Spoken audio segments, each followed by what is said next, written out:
Good afternoon बच्चों। हमने derivative of composite function या चेन रूल स्टडी किया है, लेकिन वो जो डेरिवेटिव्स हमने फाइंड आउट किया है वो उस पर्टिकुलर रूल का यूज़ करके फाइंड आउट किया है। लेकिन अगर कंपोजिट फंक्शन का डेरिवेटिव उसके अलावा भी हम फाइंड आउट कर सकते हैं तो उस मेथड का नाम है derivative of composite function by direct method. अब एक्चुअली इसको समझने के लिए पहले हम स्टैंडर्ड रूल और उसका कंपोजिट पार्ट क्या है उसको पहले समझने की कोशिश करते हैं। जैसे हमें पता है कि d/dx of sine x equal to होता है cos x and therefore d/dx of, अगर मुझे साइन u निकालना है तो साइन का डेरिवेटिव तो कॉस हो जाएगा, तो साइन u का डेरिवेटिव हो जाएगा कॉस u इनटू आएगा d/dx of u।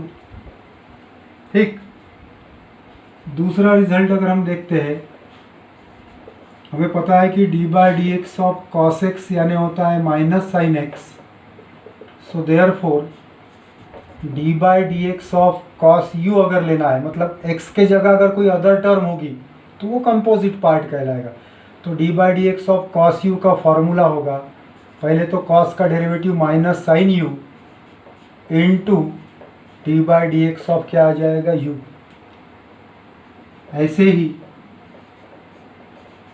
d/dx of tan x तुमको पता है होता है sec²x, तो therefore d/dx of tan u equal to क्या होना चाहिए, sec² into d/dx of u। Then d/dx of cot x होता है माइनस cosec²x। उसी तरह से d/dx ऑफ cot u अगर निकालता हूँ तो उसका डेरिवेटिव होगा cosec² minus cosec² into d/dx of u। Then अगर मुझे d/dx ऑफ sec x निकालना है तो वो क्या होता है sec x into tan x। तो सिमिलरली d/dx ऑफ अगर sec u निकालना है तो it is sec u into tan u into d/dx of आ जाएगा u। और last trigonometric function d/dx of cosec x हमें पता है क्या होता है minus cosec x into cot x and therefore d/dx of, अगर कोसेक u निकालते हैं तो होगा minus cosec u into cot u into d/dx of क्या हो जाएगा u। तो ये तो 6 ट्रिग्नोमेट्रिक फंक्शन स्टैंडर्ड फॉर्म में है, और फिर वही 6 ट्रिग्नोमेट्रिक फंक्शन अगर कंपोजिट फॉर्म में हो गए तो उसका डेरिवेटिव लेने का ये जो टेक्निक है वो हमने देखा है।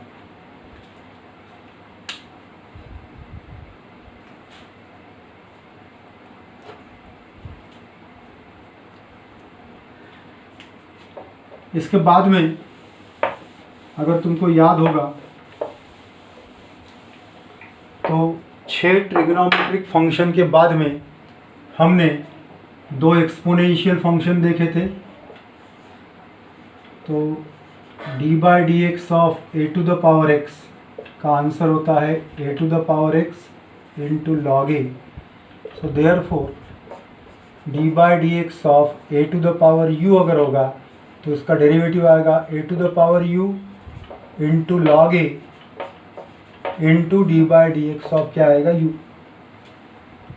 देन नेक्स्ट आएगा d/dx ऑफ e⁴x होता है e⁴x, तो कंपोजिट पार्ट में d/dx ऑफ e⁴u हो जाएगा e⁴u into d/dx of u। उसके बाद लॉगरिदमिक फंक्शन था, तो d/dx ऑफ log x होता है 1/x। उसी तरह से कंपोजिट फॉर्म में d/dx ऑफ अगर log u रहा तो इसका डेरिवेटिव आएगा 1/u into d by D x of हो जाएगा यू। उसके बाद में 6 अलजेब्रिक फंक्शन थे, बट अलजेब्रिक में हमको सभी फंक्शन कंसिडर करने की ज़रूरत नहीं है। जैसे हमें पता है कि d by D x of, अगर मैं d by D x of root x consider कर लेता हूँ तो उसका डेरिवेटिव आता है 1/2 रूट एक्स। उसी तरह से d by D x of root u अगर होगा तो उसका डेरिवेटिव आएगा 1/2 रूट यू और इनटू आएगा d by D x of u. उसके बाद में d by D x of 1/√x अगर होगा तो उसका डेरिवेटिव है -1/2x इंटू रूट एक्स।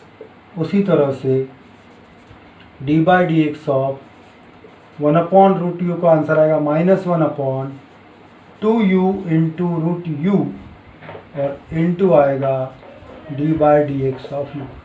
तो इतने स्टैंडर्ड फंक्शन और उसके करस्पॉन्डिंग कंपोजिट फंक्शन के डेरिवेटिव्स क्या है ये हमको ध्यान में रखना ही चाहिए। और ये प्रॉब्लम सॉल्व करते समय पहले तो तुमको ये रूल्स को लर्न कर लेने का है, और दूसरी बात इसका एक चार्ट बना के सामने रख लो ताकि प्रॉब्लम सॉल्व करते समय तुम पहले तो खुद से याद करने की कोशिश करो, और अगर तुमको याद नहीं आता है तो फिर वो चार्ट में देख के उसका पर्टिकुलर टर्म का डेरिवेटिव क्या है वो हम देख के उसमें उसका यूज़ हम प्रॉब्लम सॉल्व करते समय कर सकते हैं।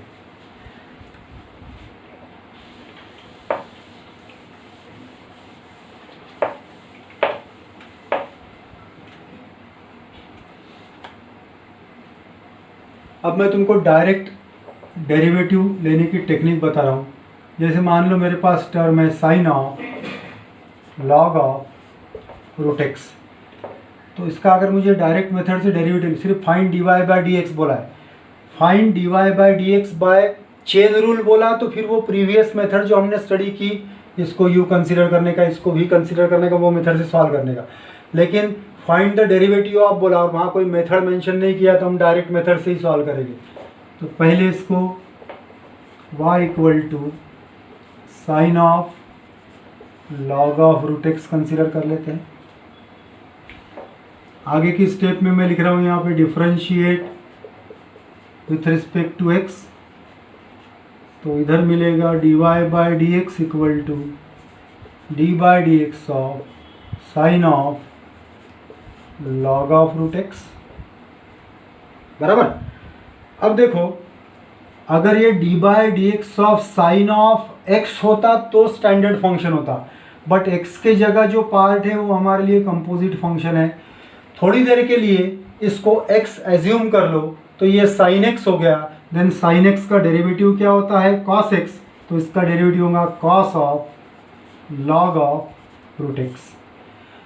जिस टर्म को हमने अंडरलाइन किया है वो कंपोजिट पार्ट है, मतलब वो हमारे लिए यू है, इसलिए बाद वाली स्टेप में d by D x of वो कंपोजिट पार्ट यानी लिखेंगे root of log of root x. एक बार फिर से देख लो मैंने क्या कहा, d by D x of sine of log of root x. अगर ये साइन ऑफ एक्स होता तो स्टैंडर्ड फंक्शन होता, फिर एक्स के जगह क्या है उसको ऐसे अंडरलाइन कर लो, और अंडरलाइन करने के बाद में उसको एक्स है ऐसा एज्यूम कर लो तो ये साइन एक्स हो गया। साइन एक्स का डेरिवेटिव कॉस एक्स होता है, तो sine of log of root x का डेरिवेटिव क्या होगा cos of log of root x. और फिर जो टर्म हमने अंडरलाइन की जो एक्स के जगह एज्यूम की थी फिर उसका लेना है डेरिवेटिव। अब ये टर्म एज इट इज़ रहेगी, so that gives you cos of log of root x into d by D x of log x होता तो स्टैंडर्ड फंक्शन, एक्स के जगह ये पार्ट है मतलब ये कंपोजिट पार्ट है। थोड़ी देर के लिए इसको एक्स कंसीडर कर लो तो लॉग एक्स का डेरिवेटिव क्या होता है 1/x, तो लॉग ऑफ रूट एक्स का डेरिवेटिव होगा 1/√x इंटू जो टर्म यू है फिर उसका डेरिवेटिव ले लो, so d by D x of क्या आएगा यहाँ पे root x. Finally you will get cos of log of root x into ये 1/√x as it is, and derivative of root x हो जाएगा 1/√x। एंड फाइनली जब इसको solve करेंगे तो मुझे d y by D x का answer मिलता है ये cos of log of root x as it is, ठीक, और अपॉन में ये root x into root x x हो जाएगा, एक्स इंटू टू यानी कितना आ जाएगा नीचे में 2x।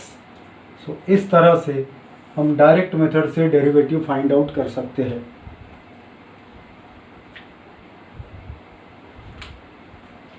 रिपीट कर रहा हूँ प्रॉब्लम को, ध्यान देना है। Sine of log of root x, definitely ये स्टैंडर्ड फंक्शन नहीं है, मतलब कंपोजिट फंक्शन है। तो y equal to sine of log of root x, function को पहले y कंसीडर कर लिया, फिर differentiate with respect to x लिखा, तो dy by D x equal to आएगा d by D x of sine of log of root x. ये standard function कब होता, अगर ये साइन x होता, तो x की जगह जो टर्म है उसको अंडरलाइन कर लो, वो हमारा कंपोजिट पार्ट हो चुका है। अब इसी को मैं x एज्यूम कर लेता हूँ, तो ये साइन x हो गया, and derivative of sine x होता है cos x, इसलिए sine of log of root x का डेरिवेटिव होगा cos of log of root x into d by D x of composite part है लॉग ऑफ रूट एक्स। फिर ये cos of log of root x को मैंने as it is लिखा। उसके बाद ये लॉग ऑफ x होता तो स्टैंडर्ड फंक्शन x के जगह क्या है रूट एक्स, इसलिए रूट एक्स को अंडरलाइन किया। इसको थोड़ी देर के लिए x एज्यूम कर लो, तो log x हो गया। log x का डेरिवेटिव 1/x होता है, तो log ऑफ रूट एक्स का derivative 1/√x into d by D x of क्या आएगा रूट एक्स। नेक्स्ट स्टेप में ये टर्म एज इट इज़, ये 1/√x भी as it is, and d by D x of root x, ये तो standard function है, इसका आंसर आएगा 1/2√x। Finally cos of log of root x into 1 यानी ऊपर में cos of log of root एक्स आ गया, नीचे में root x into root x हो गया x, और x इंटू 2 कितना हो गया 2x। ठीक है,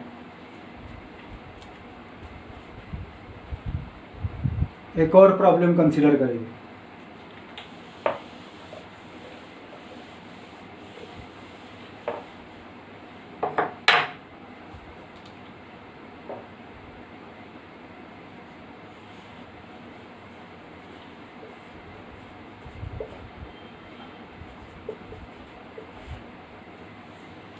प्रॉब्लम है log of tan of 5 to the power x। पहली step as it is y equal to log of tan of 5 to the power x। ठीक, उसके बाद लिख लेता हूँ differentiate with respect to x, तो हमें मिलेगा dy by D x equal to d by D x of log of tan of 5 to the power x। अब मुझे जिस टर्म का डेरिवेटिव लेना है वो है log of tan of 5 to the power x। ये स्टैंडर्ड फंक्शन कब होता है, जब ये log x होता, तो x के जगह जो पार्ट है वही हमारा कंपोजिट फंक्शन होगा। तो यहाँ कंपोजिट पार्ट क्या हो गया, tan of 5 to the power x। अब देखो इधर में, अगर ये इसको फिर x एज्यूम कर लेते हैं, तो ये log x हो गया। log x का डेरिवेटिव क्या होता है 1/x, तो इसका डेरिवेटिव होगा 1/tan of 5 to the power x into जो अंडरलाइन किया गया पार्ट है उसका डेरिवेटिव लेना है, इसलिए into d by D x of tan of 5 to the power x। अब ये term as it is 1/tan of 5 to the power x। अब ये tan ऑफ x होता तो स्टैंडर्ड फंक्शन होता, x के जगह जो टर्म है उसको अंडरलाइन करो, मतलब अब की बार ये कंपोजिट पार्ट हो गया। इसको x एज्यूम कर लो, तो ये tan x हो गया। What is the derivative of tan x, it is sec square x, तो इसका डेरिवेटिव आएगा into sec square of 5 to the power x। और अब जो अंडरलाइन किया गया पार्ट है वो कंपोजिट है, इसलिए into d by D x of आ जाएगा 5 to the power x। Right, अब नेक्स्ट स्टेप में देखो, d y by D x equal to ये टर्म एज इट इज, और ये मल्टीप्लाई कर लेंगे तो ऊपर में हो जाएगा sec square of 5 to the power x, और अपॉन में आएगा tan of 5 to the power x। Right, and what is D by D x of 5 to the power x, ये तो स्टैंडर्ड फॉर्म में है। 5 टू द पावर x का derivative a to the power x का derivative a to the power x into log a, तो 5 to the power x का derivative आएगा 5 to the power x into log of 5। तो अब इसको मैं लिख सकता हूँ 5 to the power x into log of 5 into sec square of 5 to the power x और अपॉन में आएगा tan of 5 to the power x।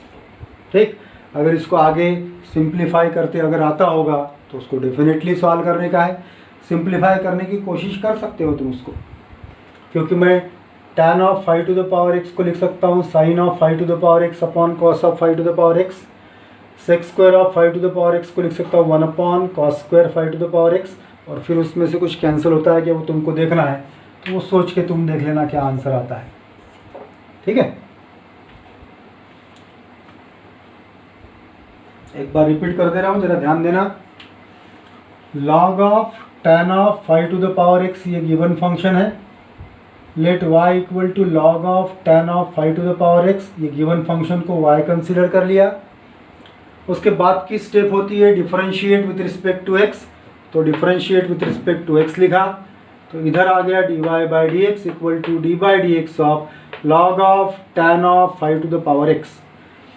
अब मैं जब ये फंक्शन को रीड करता हूँ तो log ऑफ के बाद में x आना चाहिए, log ऑफ x बोला तो स्टैंडर्ड फंक्शन, लेकिन log ऑफ फंक्शन के बाद में अगर x नहीं आ रहा है तो जो टर्म x के जगह है वही कंपोजिट पार्ट होता है। तो log of tan of 5 to the power x ये कंपोजिट पार्ट हो गया, इसको अंडरलाइन किया, इसको x एज्यूम कर लो तो ये log x हो गया। log x का डेरिवेटिव 1/x होता है, तो इसका डेरिवेटिव होगा 1 upon tan of 5 to the power x, और फिर ये जो x की जगह टर्म है उसका derivative, so d by D x of tan of 5 to the power x। फिर ये टर्म को एज इट इज लिखा, then tan of 5 to the power x, अगर ये tan ऑफ x होता तो स्टैंडर्ड फंक्शन होता, x के जगह 5 टू द पावर x है, उसको अंडरलाइन करना नहीं भूलने का। फिर इसको x कंसीडर कर लो, tan x का डेरिवेटिव सेक स्क्वायर x, तो tan of 5 to the power x का derivative sec square of 5 to the power x into d by D x of 5 to the power x। अब 1 into sec square of 5 to the power x है, वो ऊपर में sec square of 5 to the power x आएगा upon tan of 5 to the power x, and d by D x of 5 to the power x हमें आता है, उसका derivative आएगा 5 to the power x into log 5। Finally लिखते समय इसको पहले लिखा है, इसको बाद में लिखा है, और upon tan of 5 to the power x। मैंने कहा कि इसके बाद भी इसको हम सॉल्व करके देख सकते हैं, कैसे? Sec square of 5 to the power x को लिखेंगे 1 upon cos square of 5 to the power x, और इसको लिखेंगे sin of 5 to the power x upon cos of 5 to the power x, और फिर कुछ टर्म कैंसिल होती होगी तो वो कर लेने का, और बचे हुए आंसर को फाइनली लिख सकते हो। ठीक है, अब इसी बेसिस पर मैं तुमको यहाँ पर 2-4 प्रॉब्लम सॉल्व करने दे रहा हूँ, उसको डेफिनेटली सॉल्व करके दिखने का है तुमको in the form of homework. जैसे यहाँ मैंने लिखा है cos of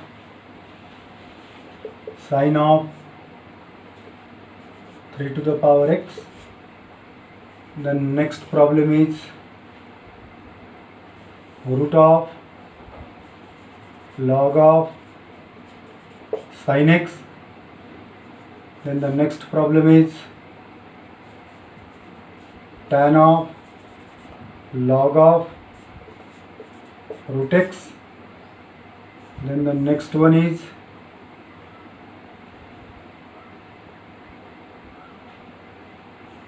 four to the power